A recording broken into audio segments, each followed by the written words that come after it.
అన్న hi hello welcome to Balaraju dairy farm. అన్న ఈరోజు మన డైరీ ఫామ్కు అనంతపురం నుంచి వీళ్ళు అన్నవాళ్ళు కర్నూలు నుంచి ఆవులు కొనడానికి వచ్చారు.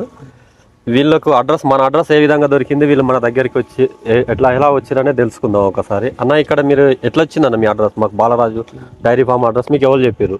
అనంతపురం వాళ్ళు వచ్చి ఆవులు తీసుకున్నారన్న. వాళ్ళు మా ఫ్రెండ్కి తెలుసు అంట. మేము మిమ్మల్ని కాంటాక్ట్ అయినాను, అన్నని కాంటాక్ట్ చేసిండు. పలానా వస్తున్నాను అంటే మంచిగా రిసీవ్ చేసుకున్నారు అన్న.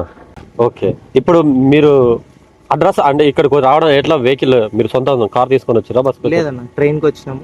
ట్రైన్ నుంచి ఇక్కడ ఆటో పర్లేదు. ఇక్కడికి వచ్చి చూసుకున్నాక ఆవులు మీరు చెప్పినట్టు మీకు అనుకున్నట్టు దొరికినాయి? అనుకున్నట్టే దొరికినాయి. రేట్లు కూడా రీజనబుల్. పాలు మేము చెప్పినట్టు ఇచ్చినాయా? చెక్ చేసుకురా? పాలు చెక్ చేసుకున్నాం, చెప్పినన్ని ఇచ్చినాయి, గ్యారెంటీ ఇచ్చినాయి. రేట్లు కూడా మస్తు రీజనబుల్ అనిపించింది. ఇప్పుడు ఈ బండి మీరు మాట్లాడుకురా? లేదన్న, అన్ననే మాట్లాడి నేనే పిలిపిస్తా కదా. ఎంత దీని రెంట్ ఎంత? కర్నూలుకి 6,000 రూపాయలు. రేటు కూడా పర్వాలేదా? పర్లేదన్న. సరే, మన దగ్గర ఎక్కడికైనా కానీ ఇస్తే మీరు వచ్చి ఒక పూట కాకపోతే 2 పూటలైనా పాలు పిండి చూసుకొని తీసుకొని పోవచ్చు. నేను ఏదైతే చెప్తానో అదే ఉంటాయి ఇక్కడ. ఇంకొకటి, మీరు ఒక 2 ఆవులు అడిగిన నా దగ్గర, పెద్ద ఆవులు, అవి కావాలని అడిగారు. అవి ఎందుకు ఇవ్వలేదు మీకు? నేను వద్దని చెప్పిన.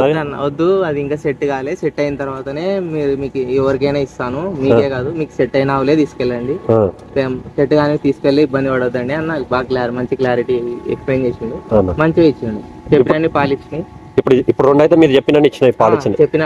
చెప్పినన్ని ఇచ్చినాయి. టైం కూడా కాలే ఇంకా మేము పిండినప్పుడు, అయినా చెప్పినన్ని ఇచ్చినాయి.